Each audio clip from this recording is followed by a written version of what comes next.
आदाब, नमस्कार। आप देख रहे हैं INN चैनल। मैं हूं शेख अहमद अली। इस न्यूज बुलेटिन में आइए नजर डालते हैं दिन भर की बड़ी खबरों पर। तेलंगाना के वजीर आला के चंद्रशेखर राव तिब्बी मुआयनों के बाद अपने कैंप ऑफिस प्रगति भवन वापस हो गए।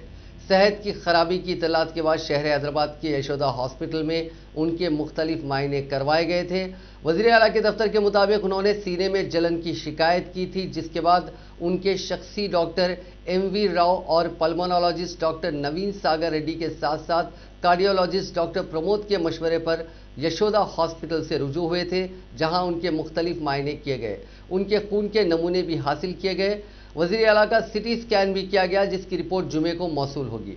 प्रगति भवन के जराये ने कहा कि इन मायनों की रिपोर्ट्स के आने के बाद डॉक्टरों की निगरानी में उनका इलाज करवाया जाएगा। डॉक्टर MV राव ने मीडिया को बताया कि KCR की सेहत ठीक है। हर साल जो मामूल के टेस्ट करवाए जाते हैं, इसके लिए वो हॉस्पिटल से रुजू हुए। सीने में जलन पर उनका CT स्कैन किया गया। उन्होंने कहा कि आराम करने पर वजीर आला की सेहत बेहतर हो जाएगी। वजीर आला के साथ उनके फर्जंद वो वजीर इंफॉर्मेशन टेक्नोलॉजी KT रामाराव, दुख्तर कविता, MLC वो रुकने पार्लियामेंट संतोष कुमार भी मौजूद थे। वजीर आला ने आज सुबह राजभवन में मुनक़िदा तेलंगाना हाईकोर्ट की पहली खातून चीफ जस्टिस हिमा कोहली की तकरीब हल्फबरदारी में शिरकत की थी।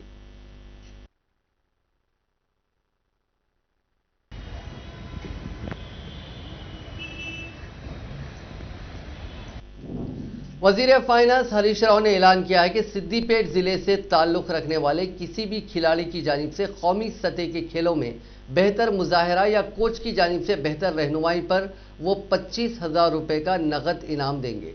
कल शब सिद्दीपेट जिले के मिनी स्टेडियम में मुनक़िदा एक प्रोग्राम में वजीर मौसूफ ने शिरकत की। इस मौके पर उन्होंने मकामी ओहदेदारों और खेलों की तंजीमों को हिदायत दी कि वो सिद्दीपेट जिले के लिए स्पोर्ट्स कैलेंडर डिज़ाइन करें, ताकि मामूल की बुनियाद पर खेलकूद के मुजाहरों का अहतमाम किया जा सके। उन्होंने मजीद कहा कि खेलकूद की तंजीमों और ज़िले के ओहदेदारों के साथ मुनासिब तालमेल पैदा किया जाए। उन्होंने कहा कि हर साल एक कैलेंडर की तैयारी के जरिए खेलकूद की सरगर्मियां अंजाम दी जाएं। उन्होंने कौमी और बैनुल अक़वामी सतह पर बेहतर मुजाहरा करने वाले खिलाड़ियों की तैयारी पर भी जोर दिया। वजीर मौसूफ ने हर सुबह क्रिकेट स्टेडियम में 1000 अफराद के लिए योगा की क्लासेस मुनक़िद करने की भी ख्वाहिश की, ताकि बेहतर सेहत बरकरार रह सके। वजीर ज़राअत निरंजन रेड्डी ने कहा है कि 58 लाख किसानों के अकाउंट में रबी मौसम की रैतु बंधु स्कीम की रकम जमा कर दी गई है। इस सिलसिले में प्रेस नोट जारी करते हुए उन्होंने बताया कि जुमला 132,65,000 एकड़ अराजी के लिए 6,632 करोड़ 74 लाख रुपए जमा कर दिए गए हैं। 10 एकड़ अराजी वाले किसानों को राष्ट्र बैंक खाते में रकम जमा कर दी गई। वजीर मौसूफ ने कहा कि कोरोना वायरस के मुश्किल हालात के बावजूद रैतु बंधु स्कीम की रकम जमा की गई है। बाकी किसानों के अकाउंट में 2-3 दिन में रकम जमा कर दी जाएगी। किसानों की तरफ से वजीर निरंजन रेड्डी ने वजीर आला चंद्रशेखर राव से इजहार तशक्कुर किया। रियासती वजीर प्रशांत रेड्डी ने बीजेपी के सदर और रुकन पार्लियामेंट बंडी संजय को चैलेंज किया कि बीजेपी के जेर इख्तिदार रियासतों में खरीदी मराकज बता दें तो वो वजारत के ओहदे से इस्तीफा दे देंगे। निजामाबाद जिले के बालकोंडा के दौरे के दौरान मीडिया से बात करते हुए उन्होंने कहा कि अगर बीजेपी सदर खरीदी मराकज बताने में नाकाम हो गए तो उन्हें अपने ओहदे से इस्तीफा देना होगा। उन्होंने कहा कि वजीर आला चंद्रशेखर राव के खिलाफ गैर अखलाकी गुफ्तगू करने पर TRS कारकुन खामोश नहीं बैठेंगे। TRS पार्टी के मुकाबले में रियासत में बीजेपी की ताकत काफ़ी कम है। अगर TRS कायदीन तनकीदों का सिलसिला शुरू कर देंगे तो बीजेपी कायदीन का घर से निकलना मुश्किल हो जाएगा। एक तरफ दिल्ली में KCR के प्रोग्रामों की मरकजी वज़रा तारीफ कर रहे हैं तो यहाँ रियासत के बीजेपी कायदीन गैर ज़रूरी तनकीदें कर रहे हैं। उन्होंने कहा कि तेलंगाना में जारी बहबूदी प्रोग्राम किसी भी बीजेपी की ज़ेर इख्तिदार रियासत से बेहतर है। उन्होंने कहा कि तामीरी तनकीद करने पर उसको कबूल किया जाएगा, लेकिन बीजेपी कायदीन अगर गैर अखलाकी अल्फाज का इस्तेमाल करेंगे तो इसका मुंह तोड़ जवाब दिया जाएगा।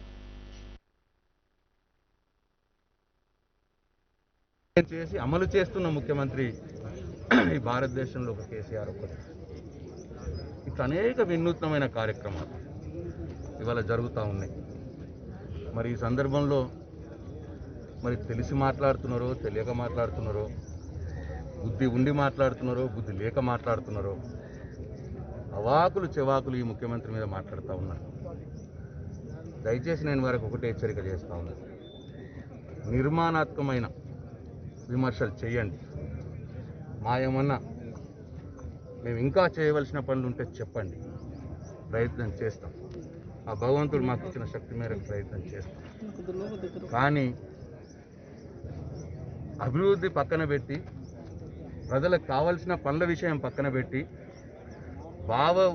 ఉద్యోగాలు రెచ్చగొట్టి ఏదో పొందుతాం, ఏదో లాభం పొందుతాం అనుకుంటే మాత్రం ఏదో టెంపరీగా మీకు ఏమైనా లాభం వస్తే వస్తుందచ్చు, కానీ పర్మనెంట్గా మాత్రం మీ భ్రమ కలగానే మిగిలిపోతుంది. దయచేసి నేను ఈ 3-4 రోజుల నుంచి కూడా చెప్తా ఉన్నా, ఈ రాష్ట్రంలో గౌరవ ముఖ్యమంత్రి కేసీఆర్ గారు చేస్తున్నటువంటి పనులు మీ రాష్ట్రాల్లో, మీరు అధికారంలో ఉన్న రాష్ట్రాల్లో, అది గుజరాత్ కావచ్చు, ఉత్తరప్రదేశ్ కావచ్చు, బీహార్ కావచ్చు, మధ్యప్రదేశ్ కావచ్చు, అంటే ఈ 4-5 రాష్ట్రాలు కలిపితే భారతదేశంలో 60% భూభాగాన్ని ఆక్రమించుకొని ఉంటుంది. దాన్ని మీరే పాలిస్తున్నారు, మీ పార్టీయే పాలిస్తున్నది.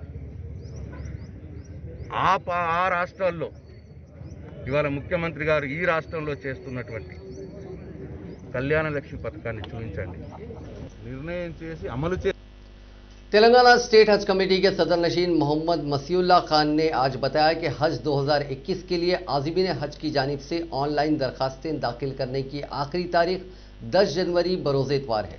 उन्होंने कहा कि ऐसे आज़मीन हज जिन्होंने अभी तक हज के लिए ऑनलाइन दरखास्तें दाखिल नहीं की हैं, वो इतवार 10 जनवरी तक अपनी दरखास्तें दाखिल कर सकते हैं।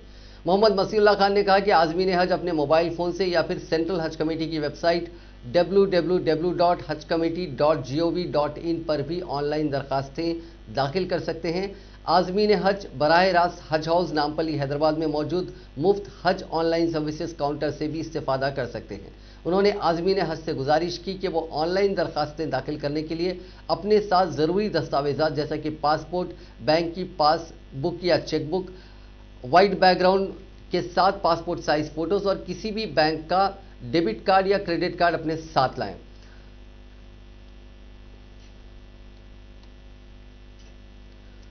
हिमा कोहली ने तेलंगाना हाई कोर्ट की पहली खातून चीफ जस्टिस के तौर पर आज हलफ ले लिया। राजभवन में मुनक्किदा एक सादा पुरअसर तकरीब में गवर्नर डॉक्टर तमिलिसाई सौंदरराजन ने उनको हलफ दिलाया। Justice Kohli Justice RS. चौहान की जानशीन बन गई हैं, जिनका तबादला उत्तराखंड हाई कोर्ट किया गया। इस तरह जस्टिस कोहली तेलुगु रियासत की तारीख की पहली खातून चीफ जस्टिस बन गई हैं। तकरीब हलफबरदारी में वज़ीर आला चंद्रशेखर राव, स्पीकर असेंबली पोचाराम श्रीनिवास रेड्डी, सदर नशीन council Gutta Sukhender Reddy, high court के जजेस और ओहदेदारों ने शिरकत की। हलफबरदारी की तकरीब के सिलसिले में ट्रैफिक पाबंदियां आयद की गई थीं। जस्टिस कोहली ने नेशनल लॉ यूनिवर्सिटी की गवर्निंग काउंसिल के रुकन के तौर पर खिदमात अंजाम दी थी। दिल्ली हाई कोर्ट के जज के तौर पर खिदमात अंजाम देने वाली जस्टिस कोहली को तरक्की देते हुए तेलंगाना हाई कोर्ट की पहली खातून चीफ जस्टिस मुकर्रर किया गया था। उनकी पैदाइश 2 सितंबर 1959 को हुई थी। 14 दिसंबर को सुप्रीम कोर्ट के कॉलेजियम ने उनके नाम की सिफारिश की थी, जिसके बाद सदर जमहूरिया की मंजूरी हासिल करने के बाद मरकज ने 31 दिसंबर को नोटिफिकेशन जारी करते हुए उनको तेलंगाना हाई कोर्ट की चीफ जस्टिस मुकर्रर किया।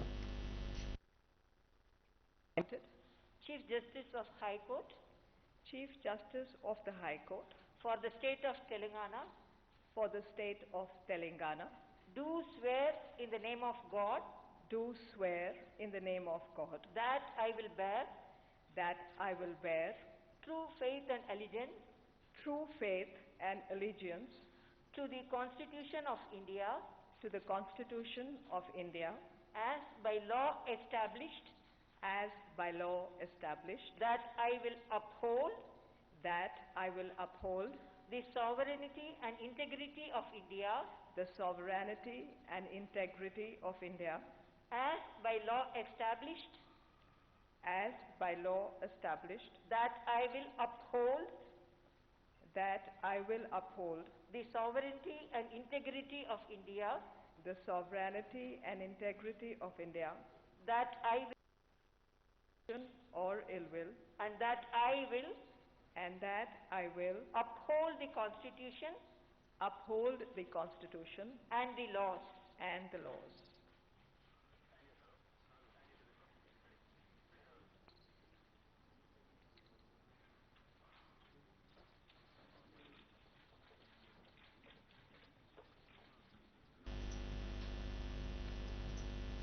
मुल्क की कई रियासतों में बर्ड फ्लू की वबा शुरू होने और लाखों परिंदों की अमवात होने की इत्तलात के दरमियान तेलंगाना के सिद्दीपेट जिले के हुस्नाबाद मंडल में नागाराम गांव के करीब 8 मोर मुश्तबा तौर पर मुर्दा पाए गए। मोरों की मौत शिकारियों के जाल में पड़ने से हुई या फिर बर्ड फ्लू से, इस बात का वेटनरी डॉक्टर्स पता लगाने में मसरूफ हैं। तेलंगाना पीसीसी के नए सदर के नाम को लेकर तजस्सुस खत्म हो गया है। नागार्जुना सागर के इंतखाब के बाद ही नए सदर के नाम का ऐलान किया जाएगा। तेलंगाना कांग्रेस उम्र इंचार्ज मानिकम टैगोर ने खामोशी तोड़ते हुए कहा कि अभी राय मशवरे लिए जा रहे हैं। नागार्जुना सागर के ज़मीनी इंतखाब के बाद ही नए सदर का ऐलान किया जाएगा। उन्होंने पार्टी के कायदीन के साथ राय मशवरा किया तो कायदीन की अक्सरियत ने यह मशवरा दिया कि नागार्जुना सागर के इंतखाब के बाद ही ऐलान किया जाए। उन्होंने कहा कि कांग्रेस में समाजी तवाजुन बरकरार रखना जरूरी होता है, हर एक को बात करने का यहां हक हासिल है। उन्होंने एक सवाल का जवाब देते हुए कहा कि अगर नए सदर के नाम को खतियत दी जाती तो उसका सरकारी तौर पर ऐलान कर दिया जाता। उन्होंने कहा कि नागार्जुना सागर के इंतखाबात के बाद 2023 तक के इंतखाबात के लिए नई कमेटी तश्कील दी जाएगी।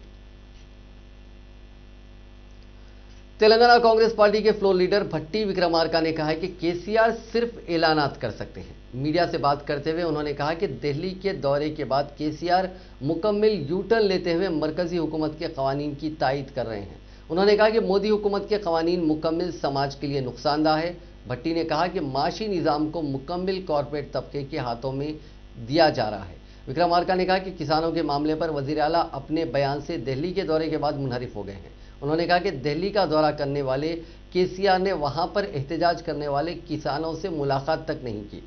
भट्टी ने कहा कि दिल्ली में किसान मरकजी हुकूमत के कवानीन के खिलाफ एहतजाज कर रहे हैं। उनकी तायीद में 9 जनवरी को सुबह 10 बजे तक 4 बजे शाम इंदिरा पार्क पर धरना दिया जाएगा। 9 तारीख को इंदिरा पार्क के पास कांग्रेस शासनसभा पक्ष तरफ से एक दिन जो अपने किसान लोग दिल्ली में एगेंस्ट दी 3 लॉज, एग्रीकल्चरल फार्म लॉज जो दीक्षा कर रहे हैं, उसको मदद करने के लिए हम भी एक दिन इधर दीक्षा कर रहे हैं। वो इंदिरा पार्क के पास 10 बजे शुरू हो जाएंगे, 10 to 4 दीक्षा चलेगा। इसके बारे में आपका तरफ से we are requesting the state government and central government, both the governments, to think about it, to withdraw all the anti-farm bills.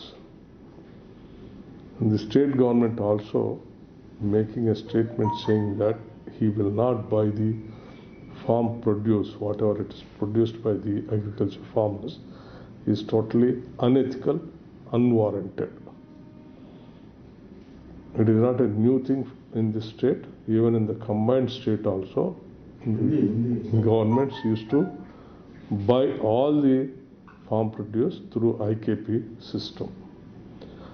Now, by saying that he is incurring loss of 7,500 crores, that he will not buy, which shows that the immaturity of the state government. State government is a welfare state, and it is a bounded duty of the state to buy the agricultural produce, and not only buying, and to see to that the system which is there in the state to take care of it. Bharatiya Janata party ने Hyderabad, Rangareddy, Mahbubnagar graduate constituency के इंतखाबात के लिए अपनी सरगर्मियां शुरू कर दी हैं। बीजेपी ने 5,80,000 वोटरों में से 3,05,000 वोटों के हुसूल का निशाना तय किया है, जिसके लिए पार्टी के कायदीन को मुख्तलिफ जिम्मेदारियां दी जा रही हैं। हर 10 वोटर के लिए एक कायद को इंचार्ज बनाया जा रहा है। बीजेपी कौमी जनरल सेक्रेटरी व इंचार्ज तेलंगाना तरुण ने आज ग्रेजुएट हल्के इंतखाबात के इंतजामात के सिलसिले में मुनक्किदा जायजा इजलास से खिताब करते हुए कहा कि दुब्बा के ज़मीनी इंतखाब और जीएचएमसी इलेक्शन की मुहिम और नतायज को सामने रखते हुए पार्टी के हर कायद को जिम्मेदारी दी गई है कि वो 3.5 लाख वोटों के हुसूल के निशाने को हासिल करने के लिए तमाम तरह इक़दाम करें। రంగారెడ్డి హైదరాబాద్ రంగారెడ్డి మహబూబ్ నగర్ ఎమ్మెల్సీ ఎన్నికల ప్రిపరేటరీ మీటింగ్ ఈరోజు జరిగింది. సార్ హిందీ प्रिपरेटरी मीटिंग జరిగింది आज प्रिपरेटरी मीटिंग हुआ। इस मीटिंग में चीफ गेस्ट के नाते से ऑल इंडिया जनरल सेक्रेटरी अपना स्टेट का प्रभारी तरुण चुग आया। ये सीट में जरूर जीतने के लिए हर लीडर को 10 वोट का इंचार्ज बनाया और हर मंडल में ग्रेजुएट का सम्मेलन होना है। हर मंडल में ग्रेजुएट का इश्यू लेके गवर्नमेंट के खिलाफ से लड़ना है बोल के पूरा लीडर्स का और अपना కార్యకర్త का सूचना दिया है। దీనిలో మొత్తం కూడా ఏ విధంగా నేను కూడా మళ్ళా సిట్టింగ్ సీట్ను అత్యధిక మెజార్టీ తోటి జిహెచ్ఎంసీ అదే విధంగా దుబ్బాక ఎన్నికల్లో సాధించినటువంటి విజయం కంటే ఎక్కువగా మెజారిటీ ఉండేటువంటి విధంగా ఈ రాష్ట్రంలో విజయం సాధించి రాబో రోజుల్లో 2023లో అధికారంలోకి వస్తామనేటువంటి విశ్వాసాన్ని నమ్మకాన్ని రాష్ట్ర ప్రజలకు तेलंगाना बीजेपी की जनरल सेक्रेटरी बंगारू श्रुति ने टीआरएस गवर्नमेंट विप बालका सुमन से मुतालबा किया कि वो सदर बीजेपी और रुकने पार्लियामेंट बंडी संजय से गैर मशरूत माफ़ी मांगे और बीजेपी कायदीन के खिलाफ अपनी जबान और लहजे पर कंट्रोल करे, वरना बीजेपी कायदीन के मुंह में भी जबान है और वो उसी अंदाज में जवाब दे सकते हैं। बंगारू श्रुति ने आज मीडिया से बात करते हुए कहा कि बालका सुमन अपने कायद केसीआर से सवाल करें कि उन्होंने बीसी, एससी और एसटीज के लिए क्या किया है, जबकि केसीआर वादों के महल खड़ा कर रहे हैं लेकिन एक भी वादे को पूरा नहीं कर रहे हैं।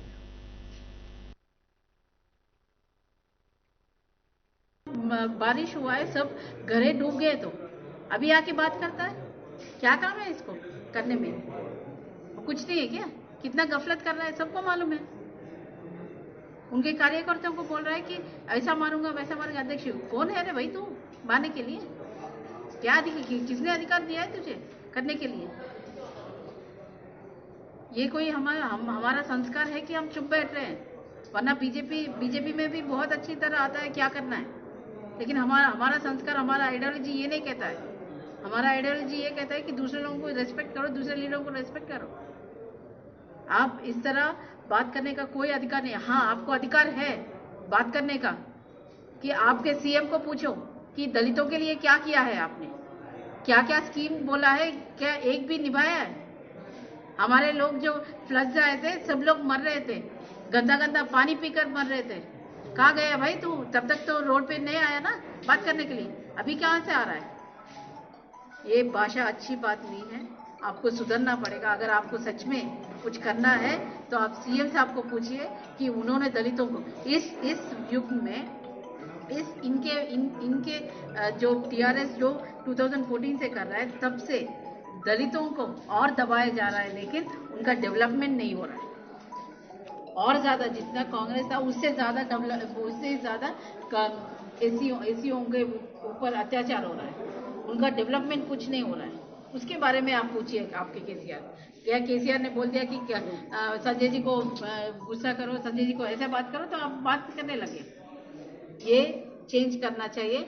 हम चाहते हैं कि बलका सुमन जी। लोकसभा स्पीकर ओम बिरला के हैदराबाद के दौरे के मौके पर असेंबली स्पीकर पोचाराम श्रीनिवास और काउंसिल के सदनशीन गुत्था सुखेंदर रेड्डी ने राजभवन के गेस्ट हाउस में खैर सगाली मुलाकात करते हुए उन्हें नए साल की मुबारकबाद पेश की। इस मौके पर असेंबली सेक्रेटरी नरसिम्हुलुचारी भी मौजूद थे।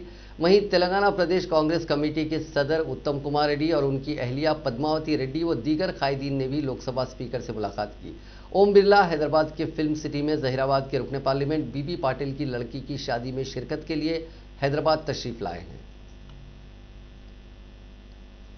दुनिया भर में कोरोना वायरस से मुतासरीन की तादाद आज 8,77,40,66 हो गई है, जबकि इस मौजी वायरस से अब तक 18,93,414 लोगों की मौत हो गई। हिंदुस्तान में कोविड-19 के मुतासरीन का आंकड़ा 1,03,95,278 हो गया है, जबकि 1,50,336 अफराद हलाक हो चुके हैं। तेलंगाना में मुतासरीन की तादाद 2,88,789 हो गई है और 1,559 अफराद हलाक हो चुके हैं।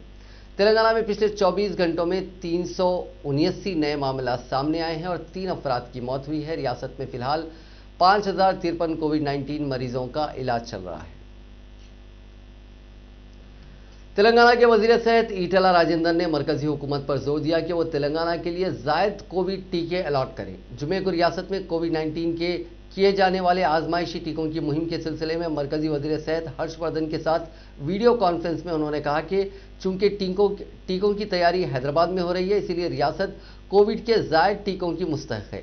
इससे ज़्यादा बेनिफिशियरीज का अहाता किया जा सकता है। उन्होंने कहा कि 14 अजला में बेनिफिशियरीज के नामों के इंदराज में मुश्किल हो रही है। कोविन सॉफ्टवेयर की वजह से टीका देने वालों को कई मसाइल का सामना करना पड़ा है, जिस पर डॉक्टर हर्षवर्धन ने फौरी तौर पर रद्दअमल जाहिर करते हुए कहा कि शाम तक उन तकनीकी मसाइल को दूर कर लिया जाएगा। ईटला राजेंद्र ने निशानदेही की कि अगर तेलंगाना को कोविड के जायद टीके मिलते हैं तो इसकी टीमें मजीद खतरे वाले ग्रुप्स का अहाता कर सकेंगी। फिलहाल सिर्फ हेल्थ वर्कर्स को ही ये टीके दिए जा रहे हैं, ताहम इस कोरोना से लड़ने में पेश रहने वाले दीगर ग्रुप्स में दर्जे चाहरुम के मुलाजिमीन और सैनिटेशन स्टाफ भी शामिल है, जो अस्पतालों में नॉन क्लिनिकल जमरे में आते हैं। इसके बाद पुलिस मुलाजिमीन भी हैं, जिनको जल्द ही टीका देने की जरूरत है। यहां तक कि 60 बरस की उम्र के अफराद को भी जल्द टीका दिया जाना चाहिए। कोरोना वबा के पेश नज़र तेलंगाना के दारुल हुकूमत हैदराबाद में स्वीट एंड काइट फेस्टिवल, जो हर साल मुनक्किद किया जाता था, मुलतवी कर दिया गया है। रियासत के महकमे सयाहत की जानिब से इस फेस्टिवल का अहतमाम किया जाता रहा है, जिसमें मुख्तलिफ ममालिक के माहिर पतंगबाज हिस्सा लेते हुए रंग बिरंगी और मुख्तलिफ अकसाम की पतंगे उड़ाते थे और मुल्क के मुख्तलिफ हिस्सों के साथ साथ दीगर ममालिक की मिठाइयाँ भी इस फेस्टिवल में रखी जाती थी। B Manohar, managing director Telangana State Tourism Development Corporation ने कहा कि इस मरतबा आवाम की जिंदगियों को अव्वलीन तरजीह देते हुए फेस्टिवल को मुलतवी करने का फैसला किया गया है। उन्होंने कहा कि हम इस फेस्टिवल को मुलतवी करने के लिए मजबूर हैं, जिसमें उमूमन लाखों अफराद शरीक होते हैं। उन्होंने कहा कि आवाम की बड़ी तादाद के इस फेस्टिवल में शरीक होने से इन्फेक्शन के खतरे में इजाफा हो सकता है, इसीलिए इस फेस्टिवल को जारिया साल मुनक्किद न करने का फैसला किया गया। TSTDS के मुताबिक 15 ममालिक से तकरीबन 40 पतंगबाज इस फेस्टिवल में हिस्सा लिया करते थे। इम्कान है कि रियासत के जून में होने वाले यौम तासीस के मौके पर यह फेस्टिवल मुनक्किद किया जाएगा, ताहम इसकी हुनूस तस्दीक नहीं हो पाई। कोरोना का असर जिंदगी के मुख्तलिफ शोबेजात पर पड़ा, इससे प्राइवेट तालीमी इदारे भी मुतासिर हुए बगैर नहीं रह सके। कोरोना की रोकथाम के लिए लगाए गए लॉकडाउन की वजह से तालीमी इदारे बंद कर दिए गए हैं, जिसके नतीजे में कई प्राइवेट टीचर्स शदीद मुश्किल माली मसाइल का शिकार हो गए। अब जबकि लॉकडाउन के अख्तिताम के बाद जिंदगी मामूल की तरफ लौट रही है और तमाम शोबेजात अपनी रोजमर्रा की सरगर्मियां अंजाम दे रहे हैं, ताहम तालीमी इदारे अभी भी बंद हैं। दूसरी तरफ टीचर्स की मुख्तलिफ यूनियंस ने प्राइवेट स्कूल्स को दोबारा खोल देने की हुकूमत से ख्वाहिश की है। इन यूनियंस के कायदीन का कहना है कि ऑनलाइन क्लासेस मुनक्किद की जा रही हैं, जिससे तुलबा को दरकार तालीमी सरगर्मियों से मुनासिब तौर पर वाकिफ करवाना मुमकिन नहीं है। उन्होंने कहा कि ऑनलाइन क्लासेस में कई बार सिग्नल्स के मुनासिब ना होने और दीगर तकनीकी मसाइल की वजह से तुलबा की क्लासेस मुतासिर हुई हैं। कई तुलबा ऑनलाइन क्लासेस पर मुनासिब तौर पर तवज्जो नहीं दे पा रहे हैं और कई तुलबा तालीम से दूर हो गए। कई गरीब तुलबा ऐसे हैं जिनके पास स्मार्टफोन नहीं है, जिससे वो ये ऑनलाइन क्लासेस में शरीक नहीं हो पा रहे हैं, जो उनके लिए किसी नुकसान से कम नहीं है। आंध्र प्रदेश के महकमे सेहत ने कोविड-19 के टेस्ट के लिए इस्तेमाल होने वाले रैपिड एंटीजन टेस्ट किट्स की कीमतों में कमी के अहकाम जारी किए हैं। हुकूमत ने हिदायत दी है कि सिर्फ 230 रुपये फी किट वसूल किए जाएं। क़ब्ल हुकूमत ने RT-PCR टेस्ट के मायने के चार्जेस में कमी करते हुए उनको सिर्फ 500 रुपये ही कर दिया था। हुकूमत ने हिदायत दी कि फी किट 230 रुपये ही अब वसूल किए जाएं। क़ब्ल हुकूमत ने इसकी रकम और घटाई थी। ग्रीन इंडिया चैलेंज के तहत बॉलीवुड अदाकार अजय देवगन ने तेलंगाना के जिले यादाद्री भुवनगिर के चोटुपल मंडल के दंडू मलकापुर में वाक़ तेलंगाना के इंडस्ट्रियल इंफ्रास्ट्रक्चर कॉरपोरेशन के ग्रीन इंडस्ट्रियल पार्क में पौधा लगाया। रुकन राज्यसभा संतोष कुमार ने अदाकार का इस्तकबाल किया और उनको तहनीत भी पेश की। इस मौके पर मीडिया से बात करते हुए संतोष कुमार ने कहा कि अदाकार ने अपने फाउंडेशन के जरिए इस प्रोग्राम में इशराक की यकीन दहानी करवाई और तमाम रियासतों में सरसब्जी और शादाबी के इस प्रोग्राम को ले जाने की पेशकश की, जिस पर वो उनके काफ़ी मशहूर हैं। तेलंगाना की हुक्मरान जमात TRS के रुकन पार्लियामेंट संतोष कुमार की जानिब से ये चैलेंज शुरू किया गया है, जिसमें हिस्सा लेते हुए अहम शख्सियात, सियासतदान और फिल्म अदाकारों की जानिब से पौधे लगाए जाते हैं। बाद अज़ां उन लगाए गए पौधों के साथ तस्वीर को लेते हुए उन तस्वीर को ट्विटर पर पोस्ट किया जाता है और दीगर दो अहम शख्सियात को पौधे लगाने के लिए नामजद किया जाता है। जिन शख्सियत को नामजद किया जाता है वो भी पौधे लगाते हुए दूसरों को नामजद करते हैं। इसी तरह चैलेंज बढ़ता जाता है और लोग ये चैलेंज कबूल करते हुए पौधे लगाते हैं। इस अनोखे चैलेंज का मकसद रियासत में सरसब्जी और शादाबी में इजाफा है। अब तक कई अफराद ने इस चैलेंज को कबूल किया है।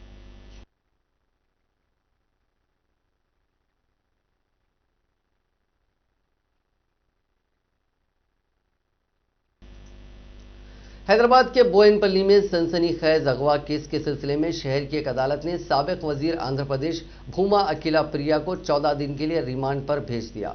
अगवा के केस में अखिला प्रिया मुलजिम नंबर 2 है। पुलिस ने उन्हें आज सुबह 11 बजे के करीब गिरफ्तार किया। गांधी हॉस्पिटल में तिब्बी मायने के बाद सिटी सिविल कोर्ट के जज के सामने उन्हें पेश किया गया, जहां मौजिज जज ने अखिला प्रिया को 14 दिन के लिए रिमांड पर भेज दिया। पुलिस ने उन्हें बेगमपेट वुमेन पुलिस स्टेशन मुंतकिल कर दिया। उन्हें कल सुबह चंचलगुड़ा जेल मुंतकिल कर दिया जाएगा। इसी दौरान अखिला प्रिया के वकील ने जमानत की दरखास्त दायर कर दी है। जमानत की दरखास्त में दलाइल दिए गए कि उनकी तबीयत ठीक नहीं है। इस दरखास्त की समाअत कल तक मुलतवी कर दी गई। जिले कामारेड्डी में पेश आए एक अफसोसनाक वाकये में वालिदैन की डांट डपट से दिलबर्दाश्ता 18 साल राहुल नामी डिग्री के तालिबे इल्म ने खुदकशी कर ली। बताया जा रहा है कि राहुल गुज़िश्ता रात अपने दोस्त के भाई की शादी की तकरीब में शिरकत के लिए गया था और रात देर गए घर वापस नहीं हुआ था, जिस पर उसके वालिदैन ने फ़ोन पर उसे डांटा। इस बात से दिलबर्दाश्ता राहुल ने फांसी लेकर खुदकशी कर ली। मामले की इत्तला पर पुलिस वहां पहुंची और नाश को पोस्टमार्टम के लिए दवाखाना मुंतकिल कर दिया और इस सिलसिले में एक मुकदमा दर्ज करके तफ्तीश शुरू कर दी। तेलंगाना के जिले सूर्यापेट में पेश आए सड़क हादसे में 20 बाराती जख्मी हो गए। ये हादसा जिले के जंगारेड्डीगुड़म इलाके में आज उस वक्त पेश आया जब बारातियों को ले जाने वाली बुलेरो गाड़ी के ड्राइवर ने उसका तवाजुन खो दिया और ये गाड़ी उलट गई। इस गाड़ी में 30 बाराती थे जो सूर्यापेट के बुलमपल्ली से नलगुंडा जिले के ओटकोट को जा रहे थे। ये शादी आज 10:30 बजे दिन मुकर्रर थी। जख्मियों ने बताया कि इस गाड़ी के ड्राइवर ने जंगारेड्डीगुड़म के करीब मोड़ पर उसका तवाजुन खो दिया, जिसके नतीजे में ये गाड़ी उलट गई। तमाम जख्मियों को इलाज के लिए सूर्यापेट के सरकारी अस्पताल मुंतकिल किया गया, जिनमें 2 की हालत तशवीशनाक बताई जाती है। हैदराबादी तेज गेंदबाज मोहम्मद सिराज ऑस्ट्रेलिया के खिलाफ सिडनी में खेले जाने वाले तीसरे टेस्ट मैच से पहले रिवायती तौर पर बजाए गए कौमी तराने के मौके पर अश्कबार हो गए। सिराज, जिन्होंने मेलबॉर्न में खेले गए दूसरे टेस्ट मैच से अपने टेस्ट करियर की शुरुआत की थी, उनकी अश्कबार आंखें कैमरे में कैद हो गई। मैच से पहले दोनों टीमों के कौमी तराने रिवायती तौर पर बजाए गए थे। सिराज हमेशा अपने वालिद ऑटो ड्राइवर मरहूम मोहम्मद गौस को याद करते हैं, जो उन्हें हमेशा ये कहा करते थे कि मुल्क का नाम रोशन करना। सिराज अपने वालिद के काफ़ी करीब थे, जिनका इंतकाल हो गया। उनके इंतकाल के वक्त हैदराबाद पेसर ऑस्ट्रेलिया में थे और कोविड-19 की पाबंदियों की वजह से वो घर वापस नहीं हो सके।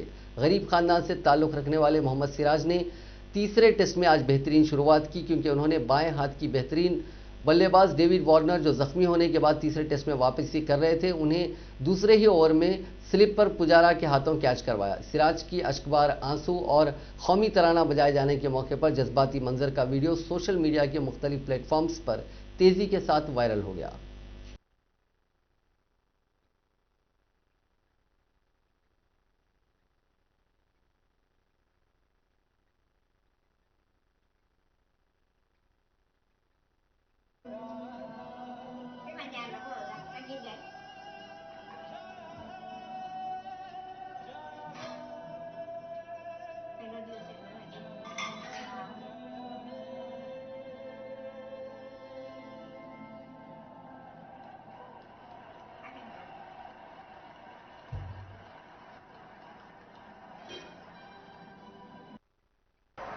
नेशनल एंथम के टाइम पे बस डैड की याद आ गई थी, तो इसीलिए बहुत ही इमोशनल जैसा जो डैड देखना चाहते थे कि वो टेस्ट क्रिकेट खेला मेरा बेटा, तो बस आज वो रहते तो काश देख पाते थे। नाज़रीन, इस न्यूज़ बुलेटिन में बस इतना ही। देखते रहिए INN चैनल।